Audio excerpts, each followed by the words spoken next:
fat that they recognize.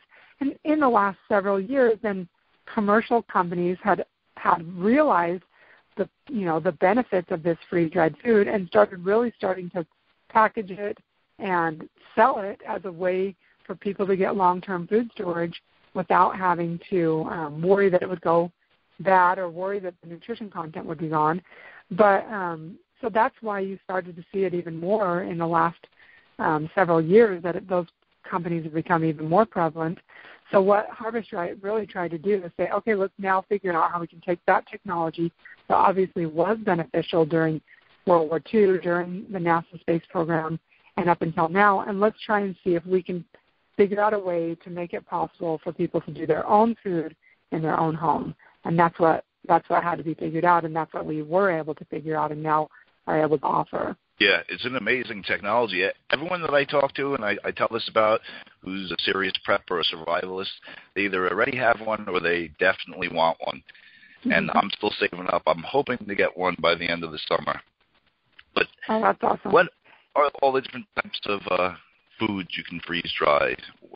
What are the things it can do and things it can't? Yep.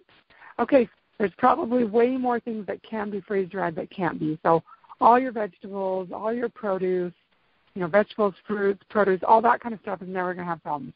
Your meats, all that can be freeze dried, whether it's raw or cooked.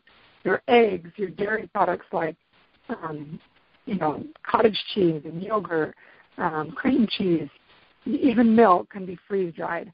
The things that, and then full meals, like you can freeze dry lasagna, you could freeze dry spaghetti, you could freeze dry chicken a la king if you wanted to. The things that don't freeze dry very well are things that have a very high content of fat. So, for example, chocolate is not freeze dry. It has so much fat content and so much sugar content that it just comes back out melted chocolate. You can't freeze dry things like, Nutella or olive oil or stuff like that. But you can freeze dry things that have oil in them, just not things that are actually like there's no water in them, there's only oil, because the technology only knows how to pull out that water and evaporate it. It doesn't pull out oil and evaporate it. So that's usually the type of things. The other things that don't typically get freeze dried are things like bread items. So if you were going to freeze dry bread, you could freeze dry it, but all it's going to be is like a crouton, and you could do that by just putting bread in the oven and turning it into a crouton. You don't need to freeze dry it to turn it into a crouton. And then lastly, the only other things that I've noticed that don't freeze dry very well are random things that we've just tried to experiment and have fun with. Like we freeze dry gummy bears, and they freeze dry really well. They do something different than most freeze dried food. They puff up a little bit. You become a little bit more airy. Most freeze dried food stays exactly the same, so it doesn't get bigger, it doesn't get smaller. But for whatever reason, gummy bears seem to puff up. But when I had that same experiment and I wanted to try and see if we could do cinnamon bears, then cinnamon bears, for whatever reason, the sugar content must be too high. Maybe the wax coating kind of around them is too thick. And so freeze-dried gummy bears worked, but cinnamon bears didn't. They just came out like, I felt like more like stale candy, So it's not that I couldn't freeze dry them. It's just it didn't really do me much good to freeze dry them because they just seemed like, okay, now I just have stale feeling candy. That's just a little bit harder than it would have normally been. Are people sending in their own recipes that they're finding out that are really good with this? Yeah, you know what? People do so many things. Like there's a group of people on Facebook that started a group called Harvestright Freeze Dryers. It's all people who own or are interested in owning a freeze dryer, and they try all different kinds of things all the time. So I've seen everything from pie filling to, all kinds of meals that they're trying, to beets, to, pudding and Jell-O and snacks and pastrami and, all kinds of different meats and produce and meals. So that's why I would say, people just experiment and have fun with it. They try things that their family likes. They try things that are fun. We've had lots of people who do dessert-type things. They freeze-dry marshmallows. Marshmallows turn out very similar to, when you buy cereal in the grocery aisle that has little marshmallows that are more crunchy inside it. That's how freeze-dried marshmallows turn out. So people try fun things like marshmallows and ice cream, and then they pull it out and they dip it in chocolate, or they turn it into a powder and they add it to frosting, or they turn it into a powder and, and season or flavor things with it. And so it's, people just have so much fun doing the types of things that they think would be enjoyable for their family to eat or for them to try.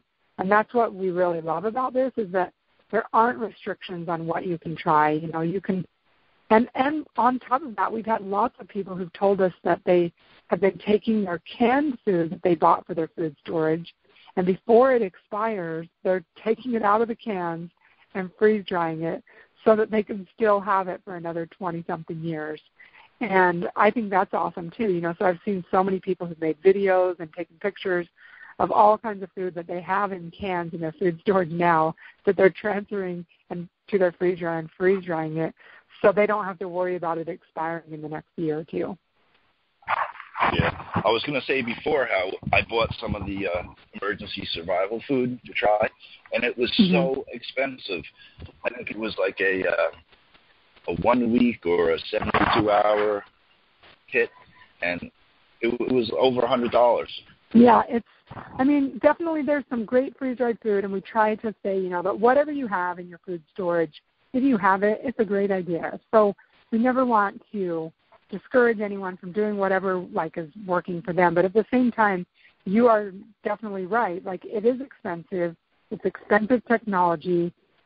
They definitely charge for it when you go to buy it. And that's why we tell people that you should be able to see, if you bought a freeze dryer and you regularly invested in putting stuff in it and freeze drying your food every week, then by the end of the year, you should be able to have what would be the equivalent of about $10,000 worth of freeze-dried food. And that's a lot, that's a lot of food. But then also if you think about the fact that buying that freeze-dried food, one person, a year's supply of freeze-dried food would typically cost for a normal amount of calories to eat every day if you really were in a disaster situation, would cost you about $5,000. So even if you were just buying a freeze-dried food storage for you, for one person, for a whole year, you'd probably spend about $5,000. So we tell people that, this is an investment that you can regain your money on, because you should be able to have this machine last for, we expect 10 to 15 years. It has the same high-quality parts that you would get if you bought a refrigerator or a freezer. If it broke down for whatever reason, most likely it would be the vacuum pump, or if there was any sort of other issue, the same types of people that would fix a refrigerator or a freezer would be the same type of people that could fix your freeze dryer. So it's not like we expect this, this piece of equipment to die on people in a few years. And even if it did, you would fix it in the same way that you could a fridge or a freezer. And we expect the shelf, the expectancy of that life of the unit would be 10 to 15 years. So knowing that, the value that you can get back from all that freeze-dried food over that period of time is enormous. You should be able to make back your money without any sort of problem whatsoever. Sure. You have financing options available, or you have to just buy it downright? So we do have financing options. The best thing to do is to call and to talk to one of our representatives. We've tried not to offer too many, and part of the reason for that is we very much believe in people not going into debt for things, and so we've tried not to, if people have their own credit cards and they want to go into debt for it, that is their choice, but we've also tried to make it so, there's some options for people, but not ridiculous options, so that nobody gets into a situation where they really, really regret having tried to make this investment. So what we do is, if you have, typically how it works, and like I said, you'd have to work with a sales rep, but typically how it works is that you can lay away your freeze dryer and put down any amount that you want. Once you reach about $2,500, then you can get your freeze dryer, and the rest of it you can pay off in 12 months interest-free. So if you're a person that can get to at least $2,500, then you should be able to get your freeze dryer and then pay the rest off over 12 months interest-free. And so that makes it possible for people to be able to feel like that's maybe a more normal amount of money they might be able to save up to in a shorter period of time. So lots of people get tax returns or money from something where it's like, okay, $2,500 isn't that unexpected, and paying the rest off over the course of a year is maybe a little bit more achievable. Yeah. Now, how much food can you do at one time, and how long does it take? So you can do the equivalent of about 2 number 10 cans. Those are the big cans, not the small cans that you buy in your grocery store, but the bigger number 10 cans. You can do about 2 of those cans freeze dry session. So that's usually about 10 pounds of food before it went in. Weighs much less when it comes out of the freeze dryer because obviously there's no water in it. But the volume and the amount of space it takes up is very similar to the same. So that's, like I said, it's about the equivalent of buying 2 number 10 cans worth of food, freeze-dried food. And the process takes approximately 24 to 34 hours for most batches of food. So certain types of things, like let's say you had turkey breast in there, and, there's not ridiculous amounts of water in there, and that is typically going to freeze dry in about 24 hours.